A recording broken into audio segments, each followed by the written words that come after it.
Na devocional de hoje eu quero falar com você sobre o caso de uma senhora idosa mantida em condições análogas à escravidão aqui em São Paulo e que aconteceu essa semana, que na verdade me deixou profundamente tocado e chocado. E eu queria começar lendo um texto de Tiago, capítulo 5, versículo 4. Todos os trabalhadores que vocês exploram e enganam estão clamando por justiça. As queixas dos que vocês prejudicaram e manipularam ressoam nos ouvidos do Senhor, o vingador. Outra versão diz: o lamento dos ceifeiros de quem vocês retiveram os salários chega aos ouvidos do Senhor. E sempre que a gente fala de salário, direito dos trabalhadores, justiça social, direitos humanos, as pessoas tentam ligar esses temas à esquerda ou então à palavra da moda, né? O comunismo. Já percebeu que tudo que não está em sintonia com determinada forma de binária de pensamento é comunismo? E aqui a gente tem dois erros básicos. Primeiro, é que a esquerda não tem o monopólio da luta por direitos sociais. Aliás, falta moral à esquerda que se corrompeu para falar de justiça. A esquerda não inventou o conceito de justiça. Segundo, é que justiça social é um conceito bíblico. E é muito mais amplo do que qualquer defesa ideológica. Diversos profetas no Velho Testamento falaram isso muitas vezes. E também no Novo Testamento, como você está vendo aqui, o Tiago fala claramente sobre o roubo do salário dos trabalhadores. Gente, a Bíblia tem mais de 2.000 versículos falando sobre justiça.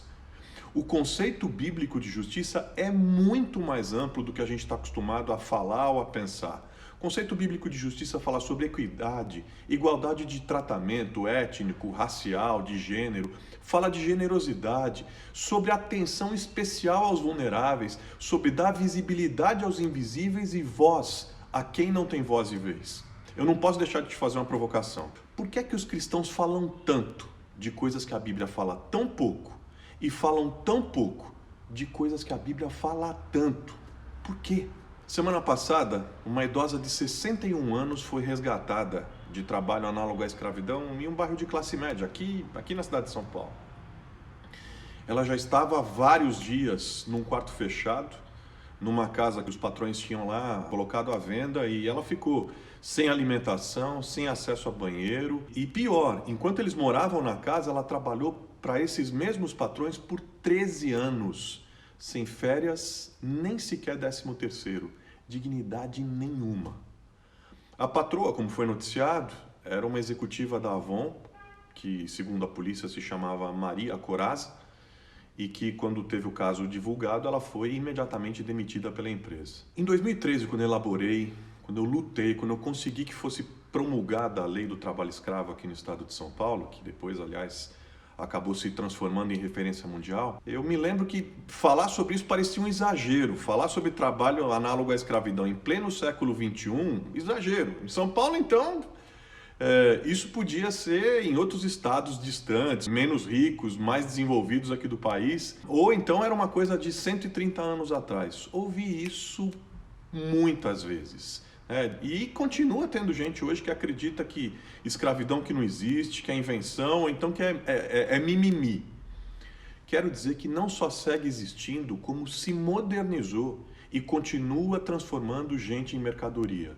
Os números mundiais são alarmantes, gente. Tem mais gente escravizada hoje no planeta do que em todo o período colonial, quando a escravidão era oficializada. Agora, vamos voltar para junho de 2020, na desigual e rica São Paulo, aqui. Aqui os trabalhadores também são explorados, escravizados. Irmãos nossos vindo do norte e do nordeste para trabalhar na construção civil, por exemplo, nas mais de 12.000 oficinas de costura que abrigam imigrantes latino-americanos, especialmente bolivianos, nos condomínios de classe média alta. Isso acontece. E se alguém da esquerda ou da direita disser para você que isso é uma questão a ser tratada por algum princípio ideológico, não cai nessa conversa. É falácia para te desviar da raiz do problema e dos seus reais compromissos. Isso é problema do nosso tempo. Lutar pelo direito a uma vida digna para cada homem, para cada mulher, é um imperativo de fé. Isso mesmo, a fé cristã nos convoca a isso. Quanto mais a gente compreende a fé cristã, mais a gente se compromete com a luta pela justiça social. quero terminar com o Salmo 82, que tem norteado as minhas ações como cristão, sejam elas na política ou no ativismo social, e eu quero deixar aqui esse salmo para a sua reflexão. Vocês estão aqui para defender os indefesos, para assegurar que os prejudicados têm uma oportunidade de justiça. O trabalho de vocês é proteger os fracos e perseguir os que os exploram. Seguir a Jesus nesse mundo é ter lado, sim. O lado do vulnerável, do mais fraco, do oprimido e do explorado. É estar sempre do lado da justiça. Pensa nisso, tá? Boa semana e fica na paz.